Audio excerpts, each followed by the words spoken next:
Hey kids, Mrs. Butcher here, and today you're going to write polynomial functions.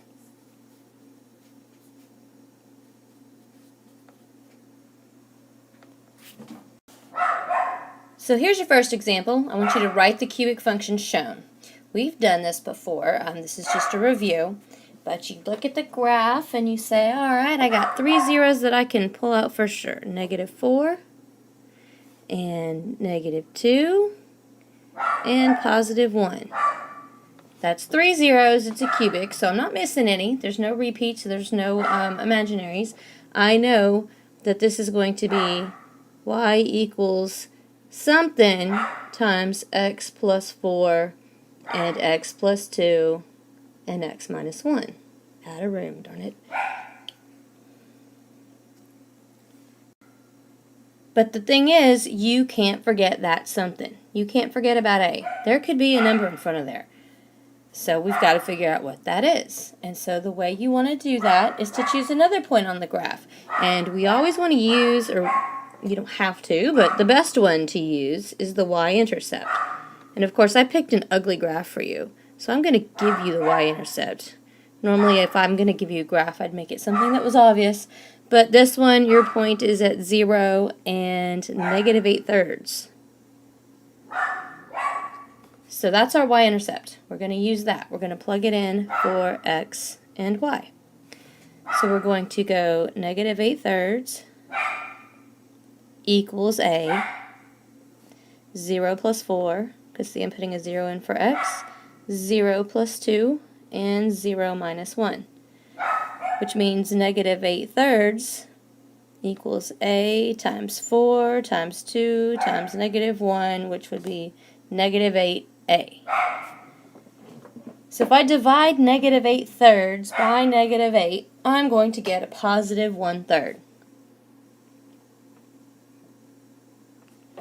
So now I can go back and I can write my cubic function. I'll just do it here. Y equals, now I know a is 1/3, and then x plus 4, x plus 2, and x minus 1. Now if it just says write the function, you're done. If it says put it in standard form, then lucky you, you get to multiply it all out. But the main thing is finding what the a value is, not forgetting that there is an a value in the first place, because I can see people just writing this and being done, but that's not going to take it all the way down to this point here. It's going to take it to somewhere else. Okay, so now that you know how to write a polynomial function given its zeros, and you also know that the zeros aren't always real and they aren't always rational, we have some things we can use to help us write our polynomial functions with those weird zeros. We've talked before about conjugates. A conjugate would be something like 1 plus the square root of 2 and 1 minus the square root of 2. That would be a conjugate pair. We used that when we were rationalizing some denominators. We also talked about complex conjugates. 1 plus 2i and 1 minus 2i would be an example of a complex conjugate pair. And those are the kinds of things you would get if you were getting an irrational or a non-real zero, right? If you were doing the quadratic formula, you'd get plus or minus, and then the square root, right? So anytime you have a zero that looks like one of these, you automatically know that you're going to have the conjugate that goes with it as a zero as well. So write that baby down. If you're given a plus the square root of b or a plus bi as a zero, you automatically know that a minus square root of b or a minus bi, the conjugate of that, will also be a zero. And that's what we're going to do. We're going to give you one, and then you have to automatically know that the other one is automatically included. So here's an example problem. Write a polynomial of least degree with a leading coefficient of 1 and 2 plus the square root of 3 is zeros. And I know this one's kind of confusing, but make sure when you're reading it you say, okay, they're telling me the leading coefficient is 1. So that means my a is 1. I don't have to worry about figuring out a different a. And then my zeros are 2 and 2 plus the square root of 3. But because I automatically know that 2 plus the square root of 3 has to come in a conjugate pair, then I know my zeros are actually going to be 2 plus the square root of 3, and 2 minus the square root of 3. Has to be that way. So if I give you, even though I'm just giving you 2, you have to say, well, that one has to come in pairs, so I have to have 3. I have to have the least degree of my polynomial is going to be the third degree. So now, you just do what we did in the first example. We know our leading coefficient is 1, so our a is 1, which is good. We don't have to worry about anything else. And our zeros are 2, so x minus 2. And 2 plus the square root of 3, so x minus 2 plus the square root of 3.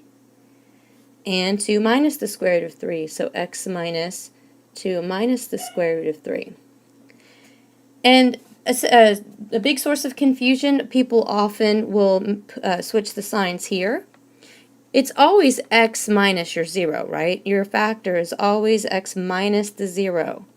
The 0 is what changes. The 0, the 2 plus root 3 and the 2 minus root 3 is what changes. So it's always x minus the 0.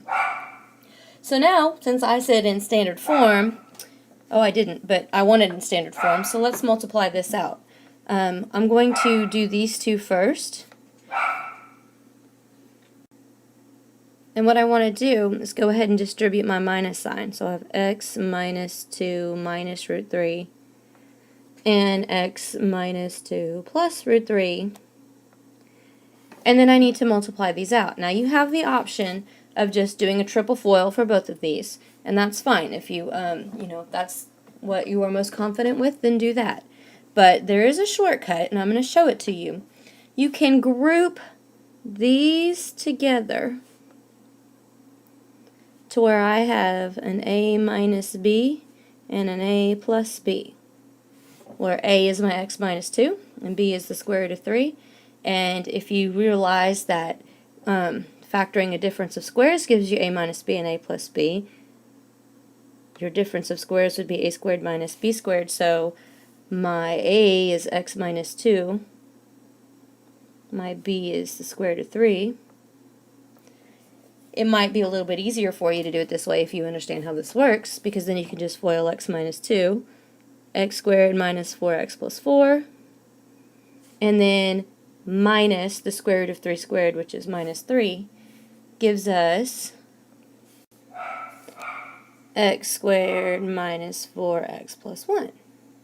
And of course I still have to multiply that by x minus 2, but at least I've shortened the process a little bit. So now we have x cubed minus 4x squared plus 1x minus 2x squared plus 8x minus 2 gives us a final polynomial of x cubed minus 4 and 2 is 6x squared, and 1 and 8 is 9x minus 2. So there's your polynomial with your leading coefficient of 1 and zeros of 2 and 2 plus the square root of 3, because we automatically knew we had to include 2 minus the square root of 3, and then we multiplied that all together and came out with this polynomial. But wait, there's more! Just one more example. Write a polynomial of least degree with a leading coefficient of 1, so once again we don't have to worry about a, and 5 and I are zeros.